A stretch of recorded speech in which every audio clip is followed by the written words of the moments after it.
जय श्री माता जी। आप सभी सहजी भाई और बहनों का today Sahaja Yoga news India YouTube channel पर हृदय से स्वागत है।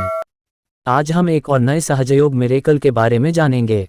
सहजयोगी मैरी लॉर्सरने ने बताया सितंबर 1980 में वो सहजयोगा के कार्य में और श्री माताजी के स्वागत के तैयारी में बहुत ज़्यादा व्यस्त थे और उसी समय उन्हें याद आया कि उनके लास्ट साल की फार्मेसी की परीक्षा अगले दिन से शुरू हो रही और उनको जब यह पता चला तब वो घबराने लगे। तब श्री माताजी ने उन्हें मां सरस्वती जी का आशीर्वाद दिया और उसके बाद क्या हुआ, सुनिए इस अद्भुत अविश्वसनीय अकल्पनीय मिरेकल में एक बार जरूर आप सभी। मैंने तुमसे कहा था कि तुम पास हो जाओगे। मैंने तुमसे कहा था कि तुम पास हो जाओगे। मैरी लॉर्सर ने utterly inspiring recollections of our divine mother volume 1 1982 से साभार। सितंबर 1980 का दिन था और श्री माताजी स्विट्जरलैंड जा रही थीं। लॉजेन, जिनेवा और ज्यूरिक में हमारे सार्वजनिक कार्यक्रम थे। हम उस समय बहुत कम सहयोगी थे, इसलिए हम सभी मदद कर रहे थे और तैयारी करने की कोशिश कर रहे थे। 6 साल की पढ़ाई के बाद मेरी फार्मेसी की अंतिम परीक्षा थी। मैंने अपना सारा समय श्री माताजी के आगमन की तैयारी के लिए समर्पित कर दिया था और अचानक मुझे एहसास हुआ कि अगले दिन मेरी परीक्षा थी और पहला पेपर फार्माकोग्राफी का था। मेरे पास इसकी तैयारी के लिए समय नहीं था और मैं लगभग घबराने लगा था।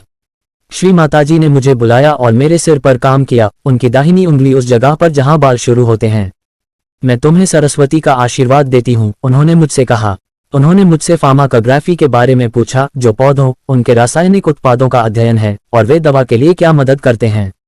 श्री माताजी ने मुझसे कुछ उत्पादों और पौधों के बारे में पूछा।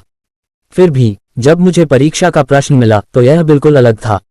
मैं शांत था और शिक्षक ने मुझसे सवाल पूछे और मैं जवाबों का अनुमान लगा रहा था, लेकिन मैं पास हो गया। अन्य परीक्षाओं के साथ मुझे प्रत्येक की तैयारी के लिए 3 या 4 दिन लगे। श्री माताजी की शक्ति कैसे काम कर रही थी यह देखना आश्चर्यजनक था, क्योंकि हर परीक्षा के लिए एक बड़ा फोल्डर था जिसे मैंने पहले कभी नहीं पढ़ा था।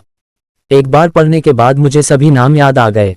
कुल मिलाकर मैं काफी अच्छे से पास हुआ।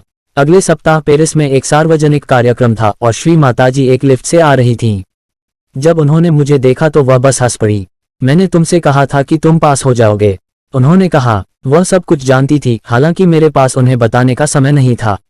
यह अद्भुत क्षमता थी जो उन्होंने मुझे सभी मानवीय अपेक्षाओं से परे अध्ययन करने और आत्मसात करने के लिए दी। जय श्री माताजी।